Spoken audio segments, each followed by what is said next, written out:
कभी कभी इतिहास किताबों से नहीं, किसी एक दर्दनाक दृश्य से बदलता था। बहुत समय पहले बंगाल की धरती पर एक ऐसा समय था जब समाज कई पुरानी परंपराओं और कुरीतियों में जकड़ा हुआ था। एक दिन एक गांव में भीड़ इकट्ठा थी। चारों ओर सन्नाटा था। लोगों के चेहरों पर डर था, लेकिन किसी की आवाज में विरोध नहीं था। एक स्त्री को सती प्रथा के नाम पर उस रास्ते की ओर ले जाया जा रहा था जहां से लौटना संभव नहीं था। वो स्त्री चुप थी, लेकिन उसकी चुप्पी में दर्द था। उसकी आंखों में जीवन की आखिरी उम्मीद थी। भीड़ देख रही थी। लोग परंपरा के नाम पर मौन थे, लेकिन उसी भीड़ में एक युवक खड़ा था जिसकी आंखों ने केवल दृश्य नहीं देखा, अन्याय को महसूस किया। वो युवक थे राजा राम मोहन रॉय। उस पल उनके भीतर कुछ टूट गया। उनका हृदय करुणा से भर गया। उन्होंने मन ही मन सोचा, ईश्वर ने हर इंसान को जीवन दिया है, फिर किसी इंसान को यह अधिकार कैसे हो सकता है कि वो किसी और का जीवन छीन ले? वो दृश्य उनके जीवन का मोड़ बन गया। उस दिन राम मोहन रॉय ने निश्चय कर लिया कि वे इस अमानवीय प्रथा के खिलाफ खड़ी होंगी, चाहे समाज उनका विरोध ही क्यों न करे। राम मोहन रॉय बचपन से ही अलग सोच वाले थे। उनका जन्म बंगाल के एक गांव में हुआ था। बचपन से ही उन्हें सीखने की गहरी लगन थी। वे संस्कृत, अरबी, फारसी और अंग्रेजी जैसी भाषाएं सीखना चाहते थे। ज्ञान के प्रति उनका प्रेम उन्हें आम लोगों से अलग बनाता था। वे केवल किताबें नहीं पढ़ते थे, बल्कि जीवन और समाज को भी गहराई से समझते थे। जब वे बड़े हुए तो उन्होंने देखा कि समाज में धर्म और परंपरा के नाम पर कई बार इंसानियत को दबा दिया जाता है। सती प्रथा जैसी कुरीतियां उन्हें भीतर तक झकझोर देती थीं। उन्होंने लोगों से कहना शुरू किया, धर्म का अर्थ किसी की पीड़ा नहीं, धर्म का अर्थ करुणा है।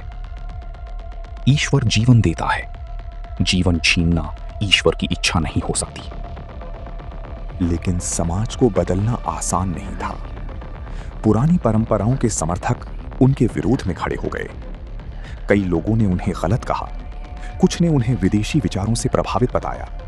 कई बार उनका अपमान भी किया गया, लेकिन राजा राम मोहन रॉय ने हार नहीं मानी। वे जानते थे कि जब कोई व्यक्ति सच के लिए खड़ा होता है तो शुरुआत में दुनिया उसका विरोध करती है, लेकिन सच्चाई की आग अगर मन में जल उठे तो वो एक दिन अंधकार को मिटा ही देती है। उन्होंने लेख लिखे, लोगों को समझाया, समाज के सामने सवाल रखे और हर मंच से इस अन्याय के खिलाफ आवाज उठाई। धीरे धीरे उनके विचार लोगों के मन तक पहुंचने लगे। उन्होंने समझाया कि स्त्री कोई वस्तु नहीं, वो भी ईश्वर की बनाई हुई एक स्वतंत्र आत्मा है। उसे भी जीने का उतना ही अधिकार है जितना किसी पुरुष को। उनकी आवाज अब केवल एक व्यक्ति की आवाज नहीं रही, वो समाज सुधार की पुकार बन गई। सन 1828 में राजा राम मोहन रॉय ने ब्रह्म समाज की स्थापना की। ये केवल एक संगठन नहीं था, बल्कि एक नई सोच की शुरुआत थी। ब्रह्म समाज ईश्वर की एकता, मानव समानता, धार्मिक सहिष्णुता और सामाजिक सुधार की बात करता था। राजा राम मोहन रॉय का संघर्ष रंग लाने लगा। उनके निरंतर प्रयासों और समाज सुधार की आवाज के कारण सन 1829 में सती प्रथा को समाप्त कर दिया गया। यह भारतीय समाज के इतिहास में एक बहुत बड़ा परिवर्तन था। जिस प्रथा ने न जाने कितने स्त्रियों का जीवन छीन लिया था, उसके खिलाफ एक इंसान की करुणा और साहस ने इतिहास बदल दिया। लेकिन राजा राम मोहन रॉय केवल सती प्रथा के विरोधी नहीं थे, वे भारत के पहले आधुनिक विचारकों में से एक माने जाते हैं। उन्होंने महिलाओं की शिक्षा का समर्थन किया, विधवा विवाह की बात की, धार्मिक सहिष्णुता को बढ़ावा दिया और समाज में समानता का संदेश दिया। वे मानते थे कि शिक्षा ही वो दीपक है जो अज्ञान के अंधकार को मिटा सकता है। अपने जीवन के अंतिम समय तक वे इंसानियत, ज्ञान और सुधार का संदेश फैलाते रहे।